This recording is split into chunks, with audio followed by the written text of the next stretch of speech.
무궁토록 홀로 영광을 받으실 하나님, 감사와 찬양을 드립니다. 거룩한 주일에 주님 앞에 모여 하나님께 영광을 돌리며 찬미를 드립니다. 우리가 드리는 예배를 기쁘게 받아 주시옵소서. 참회하는 심령에 평안을 주시고 연약한 심령은 굳게 세워주시고 우둔한 자들에게는 진리의 말씀을 충만하게 채우사 지혜롭게 하여 주시옵소서. 오늘도 주시는 말씀을 통하여 낙심한 심령에는 신령한 위로가 넘쳐나게 하시며 고난과 슬픔을 당한 자는 능히 세상을 이길 수 있는 굳건한 믿음을 더하여 주시옵소서. 우리의 예배를 받으시는 예수 그리스도의 이름으로 기도하옵나이다. 아멘. 다 함께 일어나셔서 26장 찬송하시겠습니다.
아멘. 기도드리겠습니다. 거룩하신 하나님 아버지, 저희들은 아버지의 온전하심과 같이 온전해지기를 소원하고 있습니다. 그러나 연약한 육신에 매여 원하는 바와는 달리 늘 실족하고 넘어집니다. 더러운 말은 입 밖에도 내지 말라 하셨건만 저희들은 지난 한 주간 그렇게 하지 못하였습니다. 음행과 온갖 더러운 것과 탐욕은 이름조차 부르지 말라 하셨는데 저희들은 오히려 그 죄악된 것 가운데 살았음을 고백합니다. 하나님만 의뢰하고 믿음으로 살아야 하겠다는 것은 결심에서만 그칠 뿐 생활 속에서는 내 경험을 앞세우고 물질을 의뢰하며 의로운 길을 포기하기도 했습니다. 하나님의 자녀답게 살지 못한 이 모든 죄를 용서하여 주시옵소서. 지금은 하나님과 나만이 아는 죄를 생각하면서 묵묵히 참회의 기도를 계속 드리겠습니다.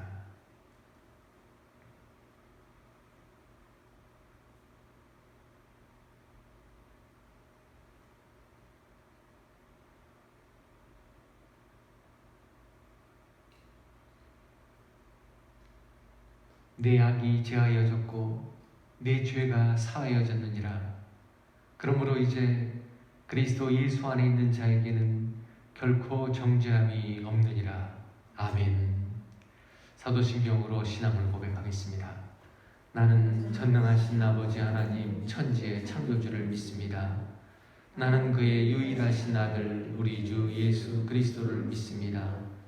그는 성령으로 잉태되어 동정녀 마리아에게서 나시고 본디오 빌라도에게 고난을 받아 십자가에 못 박혀 죽으시고 장사된 지 사흘 만에 죽은 자 가운데서 다시 살아나셨으며 하늘에 오르시어 전능하신 아버지 하나님 우편에 앉아 계시다가 거기로부터 살아있는 자와 죽은 자를 심판하러 오십니다. 나는 성령을 믿으며 거룩한 공교회와 성도의 교제와 죄를 용서받는 것과 몸의 부활과 영생을 믿습니다. 아멘.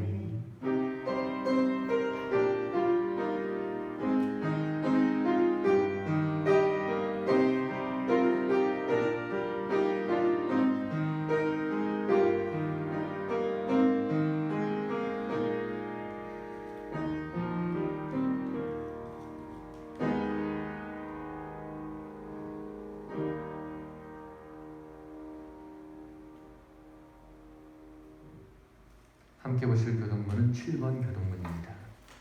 교동문 7번 시편 13편 말씀을 함께 교독하겠습니다.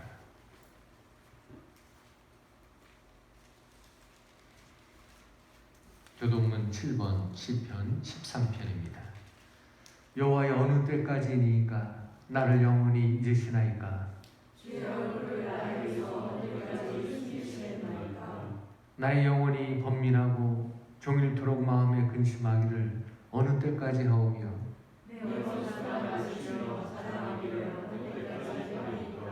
여호와 내 하나님이여, 나를 생각하사 응답하시고 나의 눈을 밝히소서.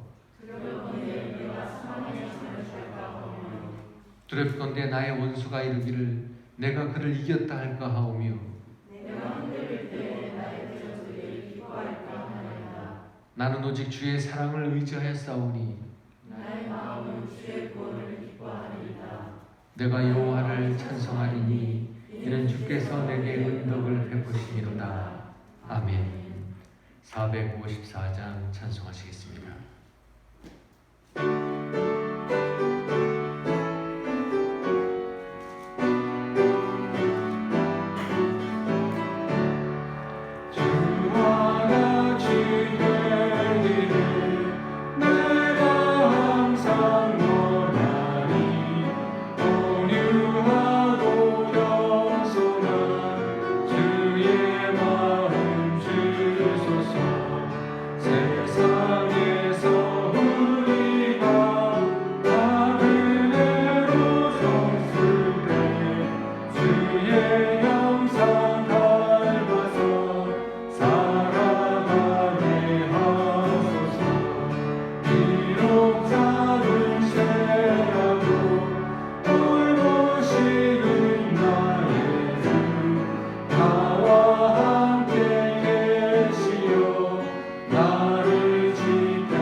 자리에 앉아주시기 바랍니다. 김용찬 장로님께서 기도 인도해 주시겠습니다.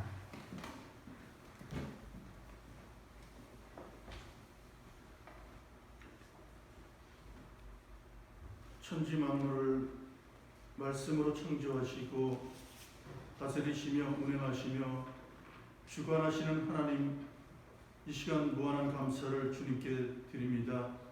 아버지 하나님의 저희들 연약함 가운데 하나님께서 늘 인도하여 주셨다가 귀하고 복된 시간을 기억하게 하여 주시고 건강을 지켜주셔서 하나님께 예배드릴 수 있도록 인도하심 감사를 드립니다. 아버지 하나님의 정말로 이 예배가 나의 모든 정성을 다하여 하나님께 온전히 드리는 귀한 예배, 응답 받을 수 있는 예배, 주님께 상달되어질 수 있는 귀한 예배 될 수 있도록 도와주시옵소서.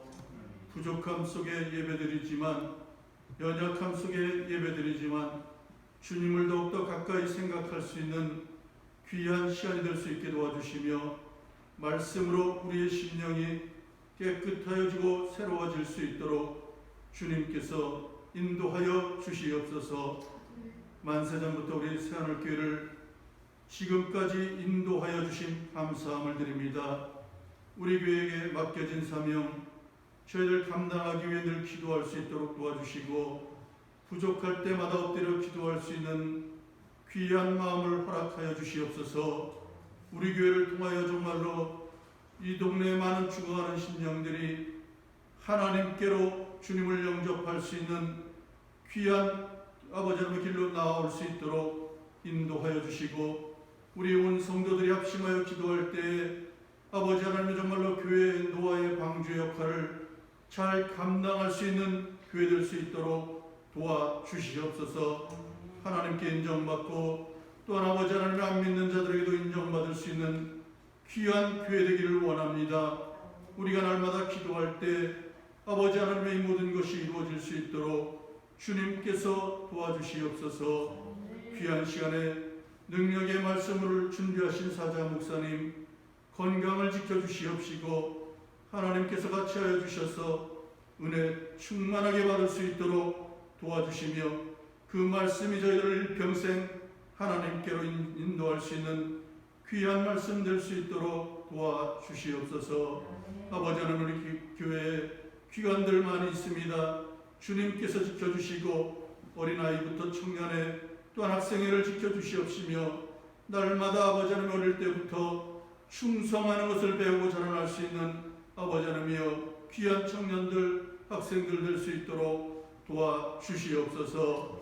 또한 아버지 하나님이여 기도로 준비하고 기도와 열심히 준비한 아버지 하나님이여 공무원 시험에 합격할 수 있도록 주님께서 지켜주심을 감사함을 드립니다. 열심히 노력되었지만은 하나님께서 인도하여 주시고 하나님께서 주관하여 주신 것을 깨닫고 감사할 수 있는 마음을 허락하여 주시옵소서. 또한 아버지 하나님의 취업을 준비하는 청년들도 있습니다.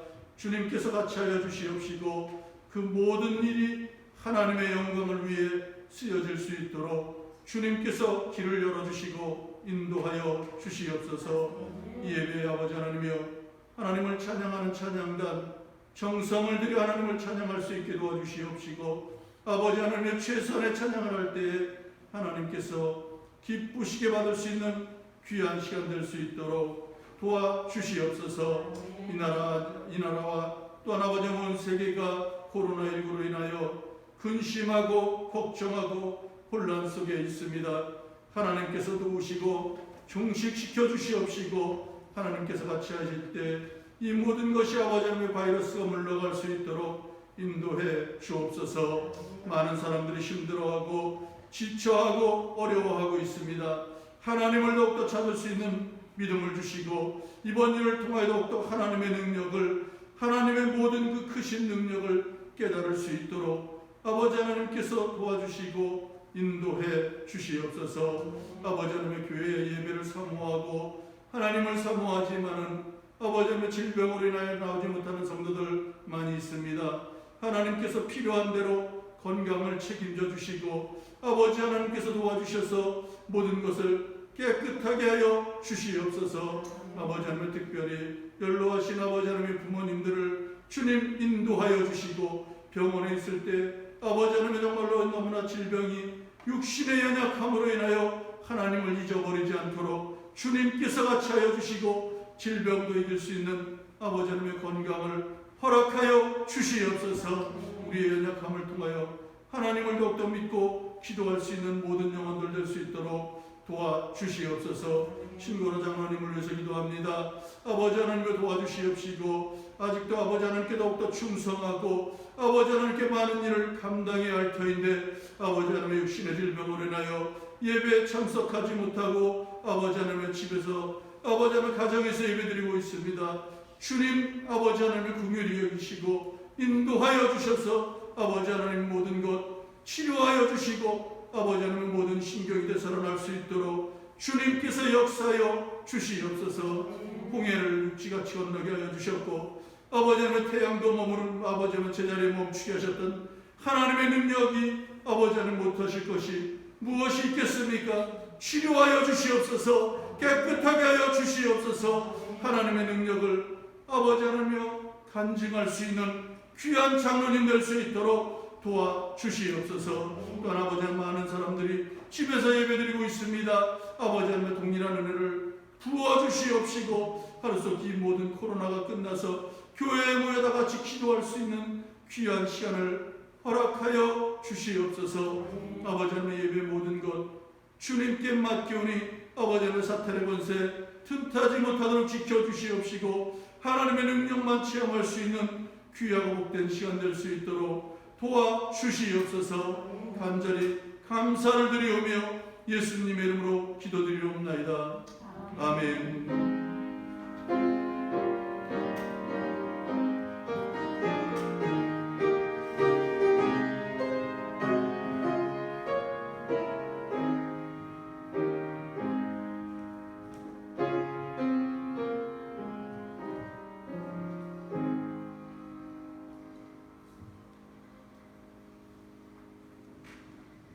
오늘 하나님께서 우리에게 주시는 말씀 사도행전 19장 1절에서 10절까지 말씀을 제가 봉독해 드리겠습니다. 사도행전 19장 1절로 10절입니다. 아볼로가 고린도에 있을 때 바울이 윗지방으로 다녀 에베소에 와서 어떤 제자들을 만나 이르되 너희가 믿을 때 성령을 받았느냐? 이르되 아니라 우리는 성령이 계심도 듣지 못하였노라. 바울이 이르되 그러면 너희가 무슨 세례를 받았느냐? 대답하되 요한의 세례니라. 바울이 이르되 요한이 회개의 세례를 베풀며 백성에게 말하되 내 뒤에 오시는 이를 믿으라 하였으니 이는 곧 예수라 하거늘 그들이 듣고 주 예수의 이름으로 세례를 받으니 바울이 그들에게 안수하매 성령이 그들에게 임하심으로 방언도 하고 예언도 하니 모두 12사람쯤 되니라. 바울이 회당에 들어가 석 달 동안 담대히 하나님 나라에 관하여 강론하며 권면하되 어떤 사람들은 마음이 굳어 순종하지 않고 무리 앞에서 이 도를 비방하거늘 바울이 그들을 떠나 제자들을 따로 세우고 두란노 서원에서 날마다 강론하니라. 2해 동안 이같이 하니 아시아에 사는 자는 유대인이나 헬라인이나 다 주의 말씀을 듣더라. 아멘. 찬양대가 오늘 하늘 아래 정한대라는 제목의 찬양을 하나님 앞에 드릴 때 우리 함께 찬양하시기 바랍니다.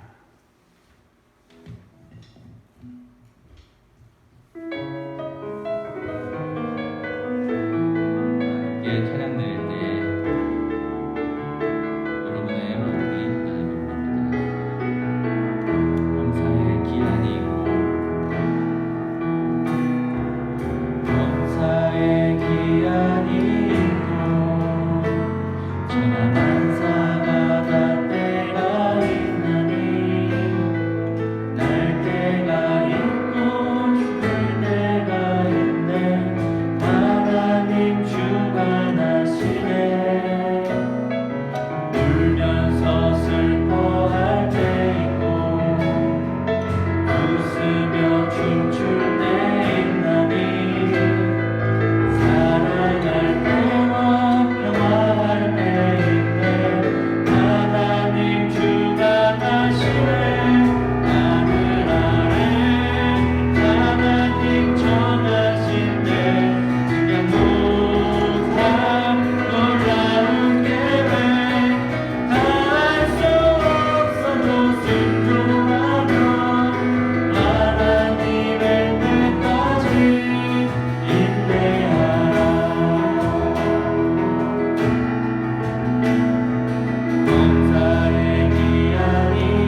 지난 9월 24일 목요일 제 처가 누군가와 통화를 하고 있었습니다.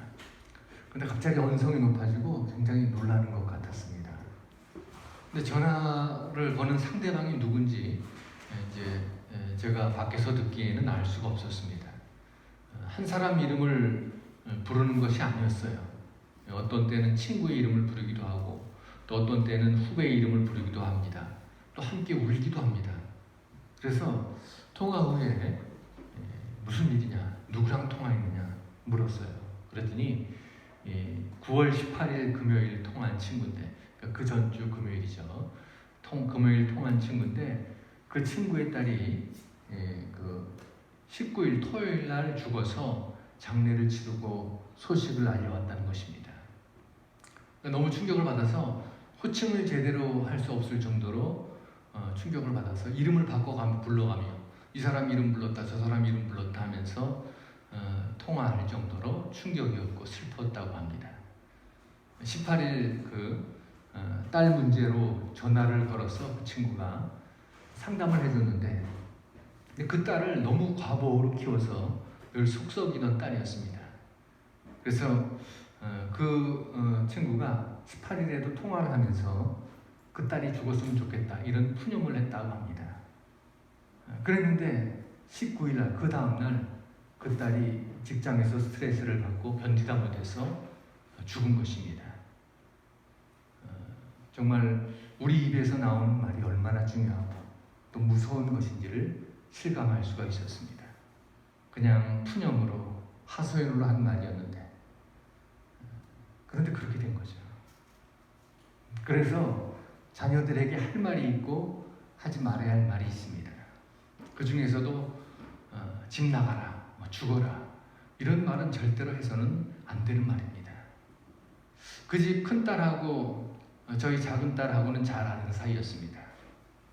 그래서 그 소식을 듣고 저희도 너무나 큰 충격을 받았어요.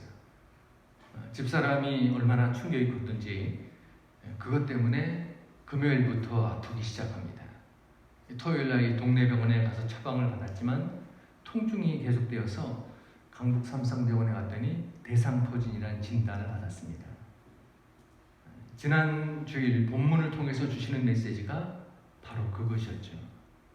내일 일을 알 수 없는 인생이기 때문에 우리 앞에 있을 때, 우리와 함께 있을 때, 우리 앞에 있는 사람을 사랑하고 그와 이야기를 나눌 수 있을 때 미루지 않고 나누고 사랑해야 하는데 여러분 지난 추석 명절을 그렇게 사랑하며 지내셨습니까? 오늘 본문 1절에 의하면 에베소를 찾은 바울은 윗지방을 다녀 에베소에 이르렀습니다. 자, 1절을 보시죠. 여기 이 말씀의 의미는 3차 전도 여행을 시작한 바울이 2차 전도 여행 때나 또 1차 전도 여행 때와 마찬가지로 그때 복음을 전해 2차 전도 여행 때는 1차 전도 여행 때 복음을 전한 그 지역을 한 바퀴 돌아서 다시 시작했던 것처럼 3차 전도 여행 때도 마찬가지였다는 것입니다. 이전에 복음을 전했던 그 지역을 한 바퀴 다시 돌면서 복음을 전하기 시작합니다. 지도를 한번 보시죠. 자, 3차 전도 여행이 시작되고 있습니다. 제일 오른쪽에 보면은 안디옥이 나오죠. 수리아의 안디옥. 여기서부터 출발하는데 지금 더베와 루스트라, 이고니온, 비스디 안디옥 이렇게 지난번에 복음을 전한 그 지역을 돌아서 에베소에 이르게 되었다는 것입니다. 근데 이 에베소에 누가 있었습니까? 에베소는 바울이 2차 전도여행을 마치고 수리아 안디옥 교회로 귀환하는 길에 들려서 복음을 전한 그런 곳이죠. 잠깐 들려서 복음을 전했는데 그곳에 교회가 세워졌습니다. 그래서 바울은 이 에베소에 자기는 떠나가야 하니까 그 수리아의 안디옥 교회로 가야 하니까 브리스길라와 아굴라 부부를 남겨두었습니다. 그리고 이 브리스길라와 아굴라 부부가 에베소에 있을 때 아볼로가 들어왔고 브리스길라와 아굴라 부부는 이 아볼로에게 복음을 전해서 아볼로를 새로운 사역자로 세웠습니다. 또 워낙 성경에 능통했던 아볼로는 그 이후에 고린도로 건너가죠. 고린도 교회에 복음을 전하고 고린도 교회를 든든하게 세워나가게 됩니다. 이렇게 아볼로가 고린도 교회를 지키고 있었기 때문에 사도 바울은 3년 동안이나 에베소에 머물면서 이제 복음을 더 깊게, 더 멀리 전하기 시작합니다. 그런데 오늘 본문에 이르기까지 아볼로와 바울은 한 번도 만나본 적이 없습니다. 아볼로와 바울은 만난 적이 없는 그런 사이였어요. 바울이 그런 아볼로에게 고린도 교회를 책임져 달라 이런 부탁을 한 적도 없습니다. 내가 에베소에 있어야 하니까 당신이 그 고린도 교회를 지켜주십시오. 이런 부탁을 한 적도, 편지를 써보낸 적도 없었습니다. 바울과 아볼로는 각각 다른 공간과 환경, 상황 속에서 살면서도 주의 인도하심을 따라서 매일 주어진 삶에 최선을 다하며 살았던 것입니다. 하지만 주님께서는 에베소에서 브리스길라와 아굴라 부부를 통해서 복음으로 변화시킨 아볼로를 바울이 떠나서 사역자가 없는 고린도 교회에 보내심으로 이제 3차 전도 여행을 사도 바울로 하여금 떠나게 하셨던 것입니다. 에베소에 또 3년 동안 머물게 하셨던 것입니다. 이 모든 것이 다 하나님의 계획대로 이루어진 것이었습니다. 그 당시에는 몰랐지만 시간이 지난 후에 이와 같은 일들이 다 하나님의 뜻 가운데 이루어졌음을 깨달았던 것입니다. 그런데 1절에서, 오늘 본문 1절에서 이렇게 에베소에 온 바울이 그곳에서 어떤 제자들을 만납니다. 그들에게 바울이 2절에서 묻고 있죠. 2절 말씀을 보시면은 바울이 이런 질문을 하게 된 것은 너희가 믿을 때 성령을 받았느냐. 바울이 볼 때 이 사람들의 모습이 성령 받은 사람의 모습이 아니었다는 것입니다. 그들이 주님을 믿는다면 그들 속에 성령님이 내주하고 계실 텐데 그들의 언행 속에서 성령님의 모습이 보이지 않았기 때문에 바울이 이 같은 질문을 했던 것입니다. 아니나 다를까 바울의 의미 정확했습니다. 이들이 대답을 하죠. 성령님의 계심을 들어본 적도 없다. 이런 이야기를 합니다. 그래서 3절에서 바울이 그들에게 이번에는 무슨 세례를 받았느냐를 재차 묻습니다. 그들은 요한의 세례를 받았다. 즉 이 사람들은 이전에 아볼로처럼 그들이 알고 있는 것은 세례 요한의 세례만 알고 있었다는 거죠. 그러니까 예수님의 십자가의 고난과 부활과 그래서 사죄의 은혜, 구원의 은총 이것은 전혀 알지 못하는 그런 사람들이었다는 것입니다. 그러자 바울은 그들에게 생전에 세례 요한이 예언했던 예수 그리스도에 관해서 전했고 그리고 그들은 주님의 이름으로 주 예수의 이름으로 세례를 받았습니다. 4절로 5절 말씀이 바로 그 내용입니다.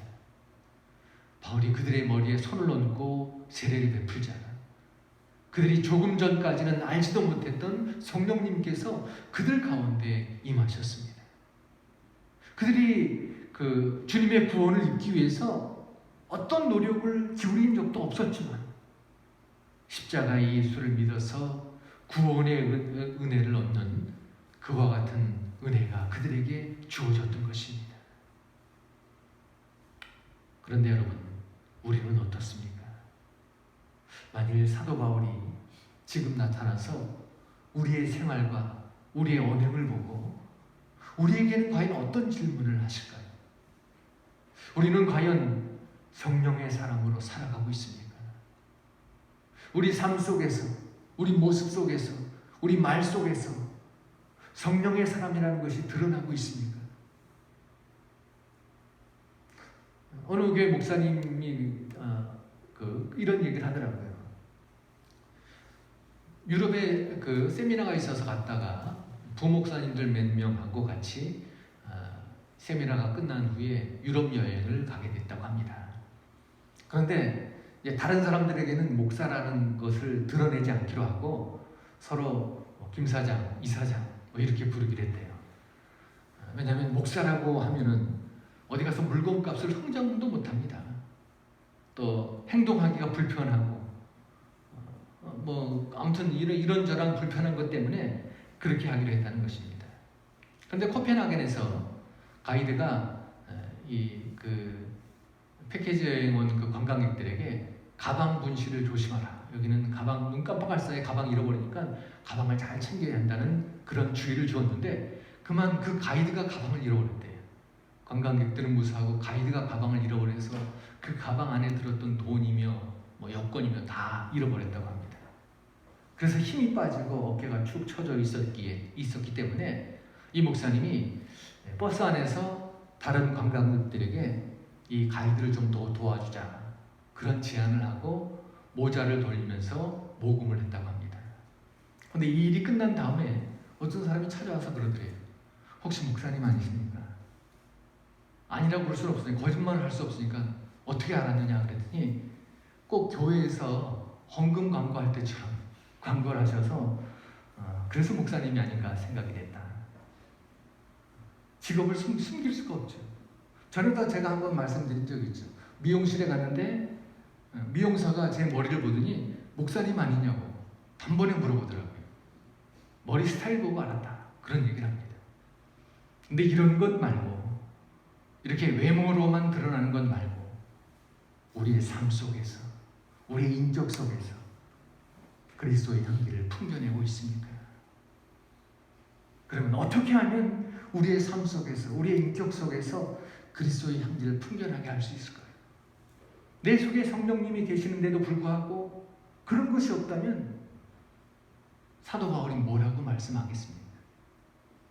우리가 주님을 영접했기 때문에 우리 안에는 성령 하나님께서 내주하고 계십니다. 그렇다고 해서 우리가 가만히 있기만 해도 우리 속에서 그리스도의 향기가 풍겨나는 것은 결코 아닙니다. 그냥 가만히 있어도 예수님 닮아가는 것이 아니에요. 매일매일 애쓰고 노력해야지 조금씩 변화되는 것입니다. 성경 말씀을 한번 보시겠습니다. 데살로니가전서 5장 13절. 자, 스크린 보시면은 16절로 18절까지 또 22절 나오고 있죠. 그 다음 말씀 빌립보서 2장 5절, 빌립보서 4장 6절. 잘 아는 말씀들이에요. 우리가 너무나도 많이 접했던 말씀들입니다. 그 다음 마태복음 말씀 보시죠. 마태복음 4장 17절, 또 4장 19절, 마태복음 6장 20절. 그 다음 말씀 보시죠. 마태복음 6장 25절. 이 말씀들 전부 다 너무나 유명한 말씀들입니다. 그 다음 말씀 마태복음 6장 33절, 34절, 마태복음 11장 29절. 또 그 다음 말씀을 한번 보시죠. 마태복음 22장 39절, 베드로전서 1장 15절, 베드로전서 5장 6절. 뭐 수도 없습니다. 그런데 지금까지 보신 말씀들의 공통점이 있습니다. 어떤 공통점이냐? 이 말씀들에 사용되어 있는 동사는 모두 다 명령형입니다.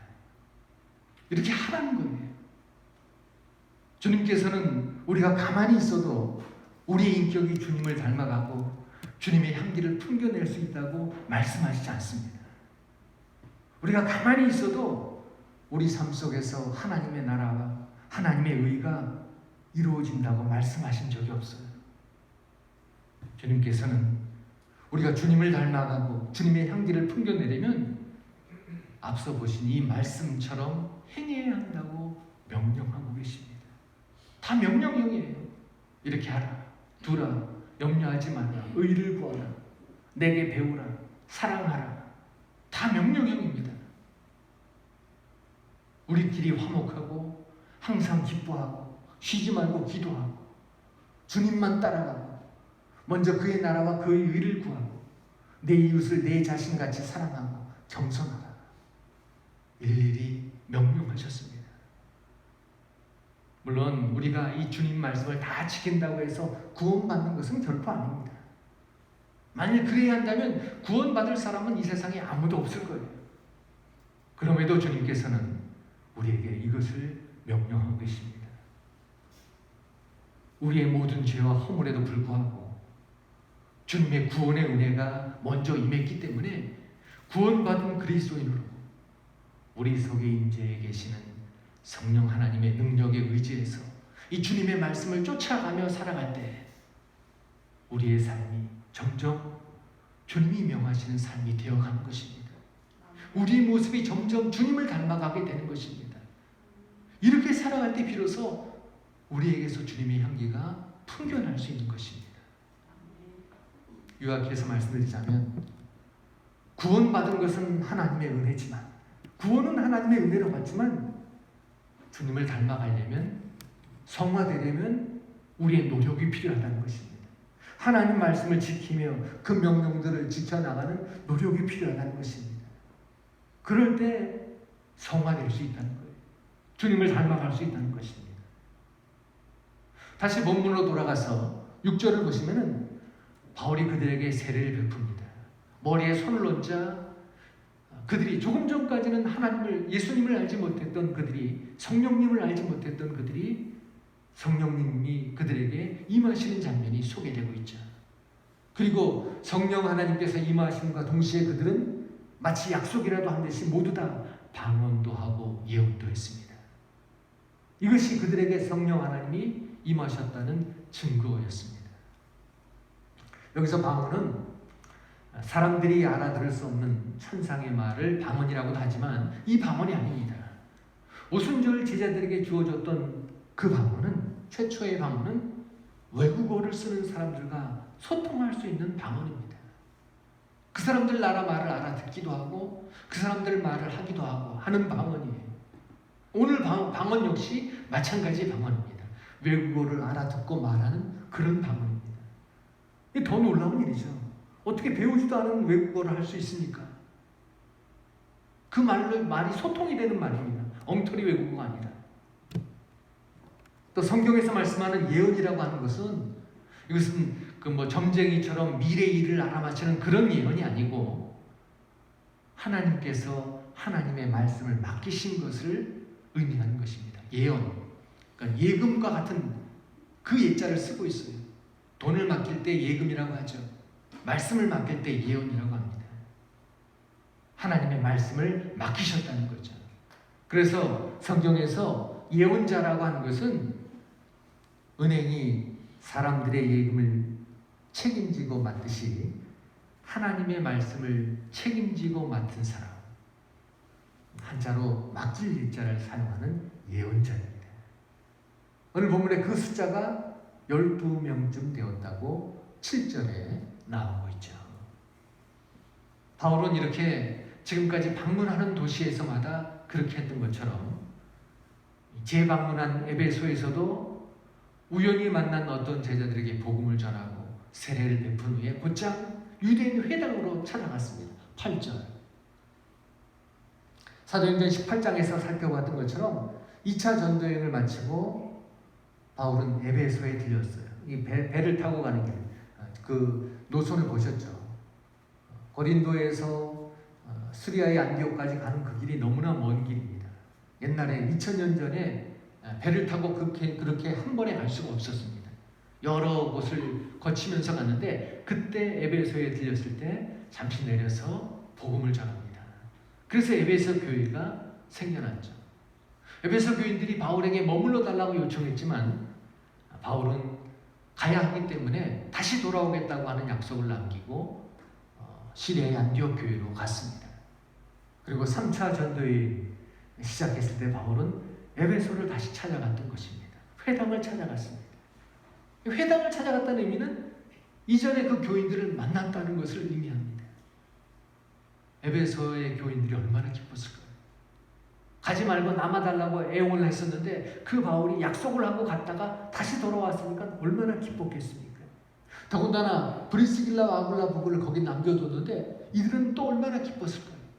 브리스길라와 아굴라 부부만 남아있었는데 바울이 다시 돌아오니 얼마나 이들의 만남이 감격적인 만남이었겠습니까?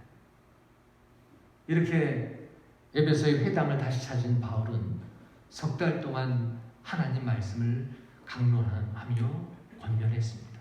여기 강론하다 원어의 의미는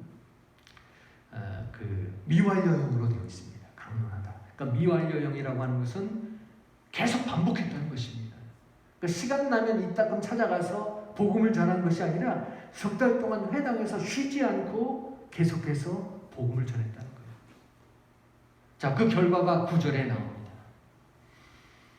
어떤 사람은 마음이 굳어서 순종하지 않고 그 복음을 받아들이지 않았어요. 석 달 동안이나 복음을 전했는데도 받아들이지 않고 오히려 비방을 합니다. 근데 이것도 역시 미완료형으로 되어 있어요. 원어에는 마음이 굳어지다, 순종하지 않다, 미완료형으로 되어 있습니다. 석 달 내내 이 사람들은 굳은 마음, 돌처럼 굳은 마음으로 계속해서 바울을 배척한 것입니다. 마침내 공개적으로 바울을 비방하게 이르게 됩니다. 비방하다, 원어의 의미 중에는 이런 것이 있습니다. 욕하다, 저주하다, 모욕하다, 회방하다, 이런 뜻을 갖고 있어요. 공개적으로 복음을 모욕하면서 바울이 회당에서 복음을 전하지 못하도록 회방한 것입니다. 이들의 그 마음의 순서를 보십시오. 굳은 마음, 불순종, 회방, 이런 순서죠. 돌처럼 굳어있는 마음. 그 생명이 없는 것의 특징은 뻣뻣한 것입니다. 죽으면 다 뻣뻣해집니다. 경직됩니다.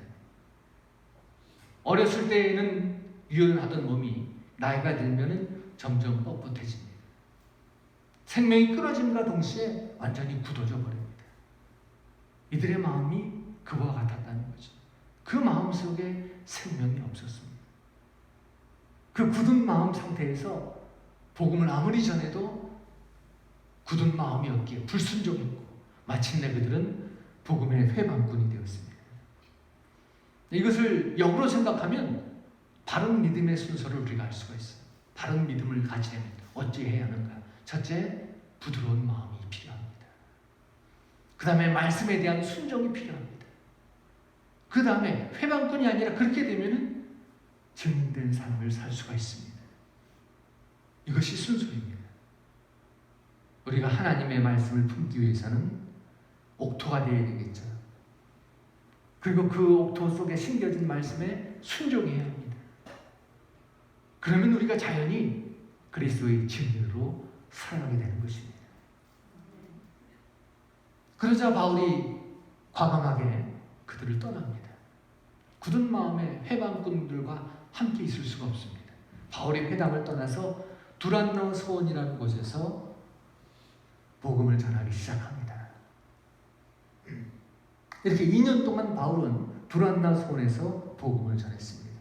그 결과로 유대인과 헬라인은 막론하고 아시아의 많은 사람들이 주님의 말씀을 들었다고 10절에서 말씀하고 있습니다. 10절을 보시면은,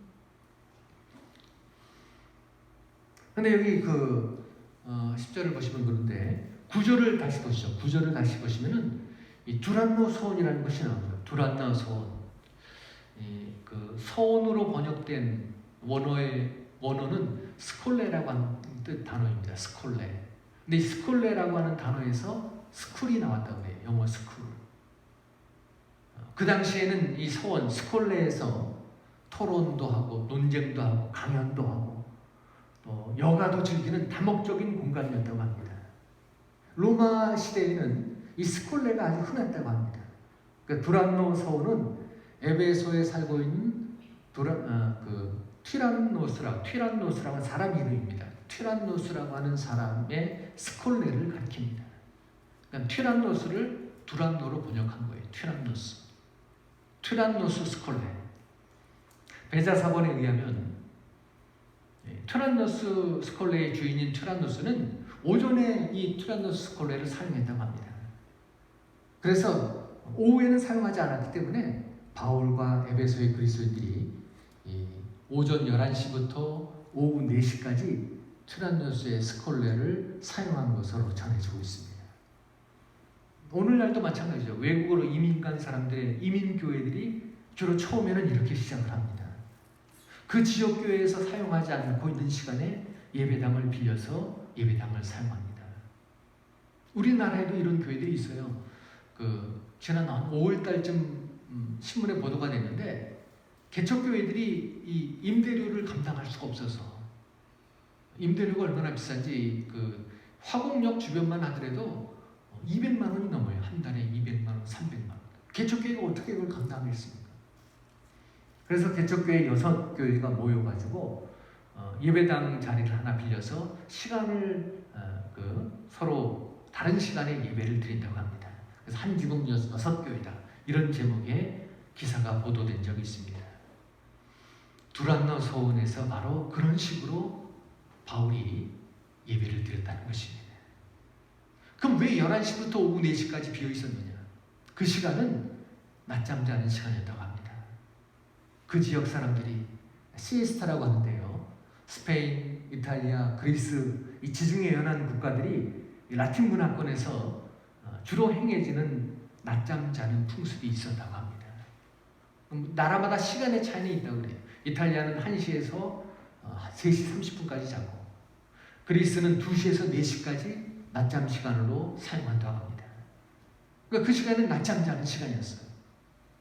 그래서 대부분의 사람들이 낮잠 자는 그 시간에 비어있는 트란노스의 스콜레에서 에베소의 그리스도인들은 바울과 함께 모여서 날마다 예배드리고 말씀을 공부하는 것입니다. 사람은 육체를 가졌기 때문에 환경의 지배를 받습니다. 남극이나 북극에 사는 사람들과 또 적도 부근에 사는 사람들 생활이 같을 수가 없습니다. 무더운 지역에 사는 사람들은 자연스럽게 낮잠을 잘 수밖에 없습니다. 그래야지 그 무더위에 견딜 수 있기 때문에 그런 것입니다. 따라서 사실 바울과 에베소의 그리스도인들도 그곳 기후에 적응하기 위해서는 매일 낮잠을 자야만 했습니다. 하지만 그들은 육체를 위해서 낮잠을 자기보다는 날마다 그 시간에 비어있는 튀란노스의 스콜로에서 예배드리고 주님의 말씀을 배웠습니다. 이것이 바로 세상 사람들과 구별된 그리스도인의 모습이었습니다. 성경은 이것을 오늘 말씀 보시면 제자들을 따로 세우고 이렇게 기록하고 있어요. 에베소에서 바울과 에베소의 그리스도인들은 세상 사람들과 자신들을 주님 안에서 분명하게 구별해서 따로 세움으로 구별된 그리스도인의 모습을 보여주고 있었던 것입니다. 첫 번째 바울이 한 질문으로 돌아가 보겠습니다. 너희가 믿을 때 성령을 받았느냐? 우리가 과연 성령의 사람으로 살아가고 있는가 하는 것이죠. 우리의 삶 속에, 모습 속에, 말 속에 성령의 사람이라는 것이 드러나고 있는가? 우리에게 묻고 있습니다. 우리가 과연 세상 사람들과 구별된 그리스도인으로 따로 세워져 있는가? 오늘 본문의 에베소의 그리스도인들은 그렇게 살았는데 그렇게 살기 위해서 해야 할 방법이 제시되었습니다. 주께서 우리에게 명령하신 주님의 말씀들 이것을 기억하고 그 말씀에 순종해야 한다고 말씀하고 있습니다. 우리가 세상 속에 살지만 세상에서 따로 세워진 구별된 그리스도인, 그리스도의 향기를 내는 그와 같은 그리스도인이 되기 위해서 늘 하나님의 말씀을 기억하고 주님이 명령하신 대로 그 말씀에 순종하며 살아가는 여러분들이 되시기를 축원합니다. 기도드리겠습니다. 하나님 아버지, 우리를 세상에서 구별된 자로 불러주셔서 하나님의 자녀가 되게 하시고 우리에게 사죄의 은총과 구원의 은혜, 부활과 천국의 소망을 주시니 감사드리옵나이다. 바라옵기는 그에 합당한 생활과 삶을 살 수 있는 우리 새하늘교회 모든 성도들이 될 수 있도록 하나님 아버지, 우리에게 늘 하나님의 말씀을 기억하며 그 말씀에 순종하며 그래서 날마다 주님을 닮아가는 우리 모두가 되게 하여 주시옵소서. 예수님의 이름으로 기도하옵나이다. 아멘. 430장 찬송드리며 준비하신 예물을 하나님 앞에 드리도록 하겠습니다. 430장입니다.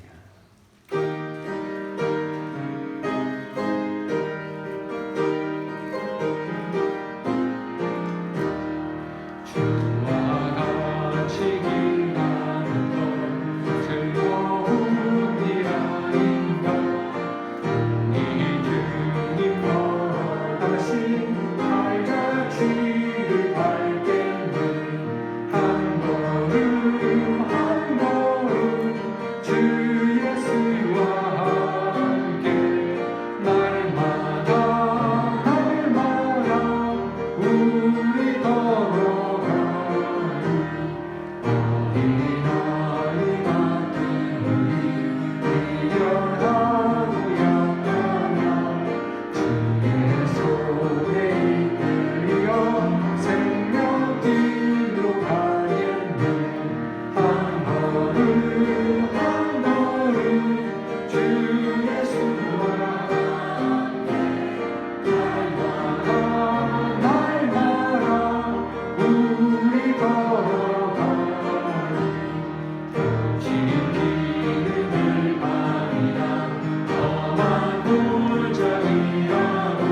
기도드리겠습니다.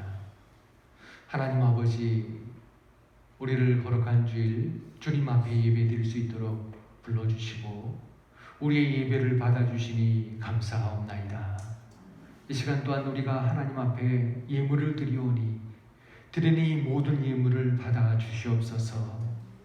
이 예물 중에는 주님 앞에 드리는 감사의 예물과 또 주님 앞에 약속한 여러 가지 주정헌금, 건축헌금, 선교헌금, 일차원번제헌금, 작정한 예물들이 있습니다. 또 11조의 예물이 있습니다. 아버지 하나님, 드리는 손길들을 다 기억하시고 보고 계신 주님께서 저들의 기도의 제목에 응답하여 주심으로 날마다 더 풍성한 감사가 넘쳐나게 하여 주시옵소서.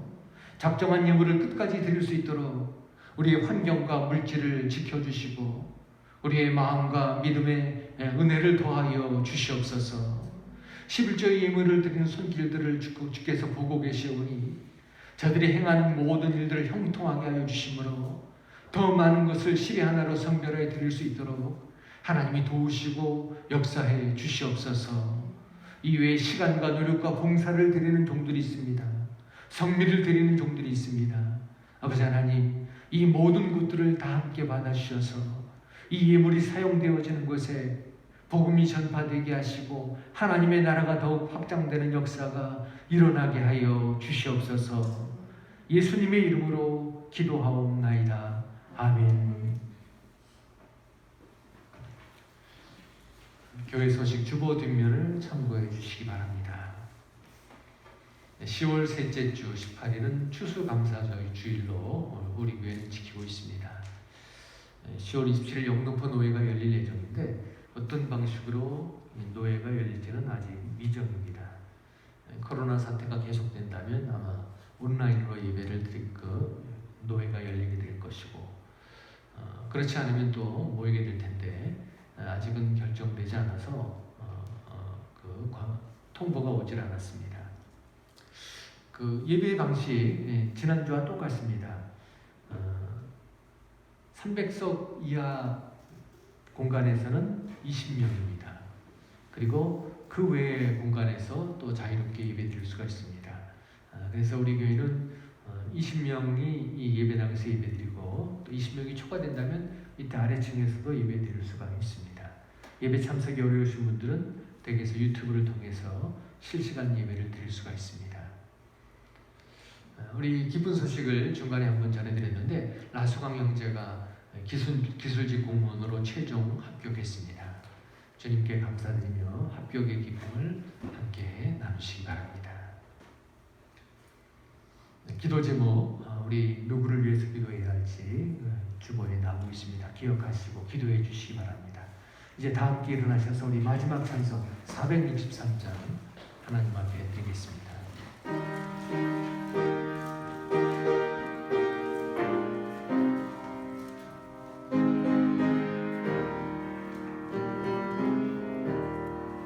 진짜 되기 원합니다. 진심으로 진짜 되기 원합니다. 진심으로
예수 닮기 원합니다. 진심으로 예수 닮기 원합니다.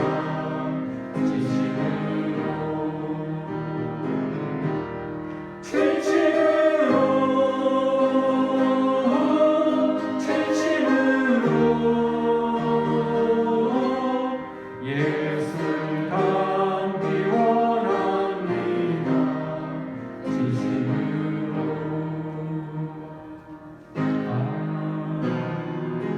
아멘.